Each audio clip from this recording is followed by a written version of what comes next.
nga xam ne ñu ngi koy suivre partout dans le monde damay am mbégte di sant yàlla mi ñu may ba ñu yegg si fii am mbégte lool nag ñëw Thiès ñu min Thiès lool ñëw ci drapeau bi nga xam ne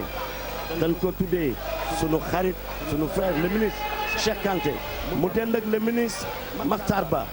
et Aziz ma fekk fi Souleymane Jules Diop fekk fi Pascal mi nga xam ne ñun ñaar dañuy bëggante sunu jotaay tey lay doog a am et félicité leen félicité Sidi Diakhaté ndax Sidi nit ñi dañu xamul ni Sidi Diakhaté Youssou Ndour Super Étoile bokk nañu ba tàyyi fanaan ci benn néeg ca rue 15 bu ñu ñëwaat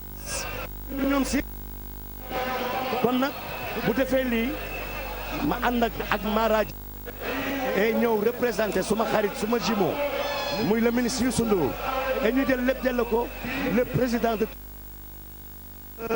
excellence monsieur Macky Sall mi nga xam ni moog Youssou Ndour soow la ak suukar et fekk fii borom Ndakaaru muy Pam Mayel di doomi Faas te mbégte lay doon si ñun li may wax moom mooy vive notre pays de la Teranga le Sénégal réew mu jàmm lool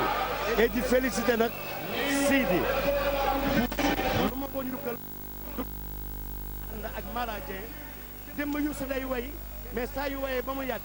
wëlbatiku ne ma Mbaye Gueye mbaa fàtte woo Thiès ak Mara boobu ñu ngi nekk ak waa cekin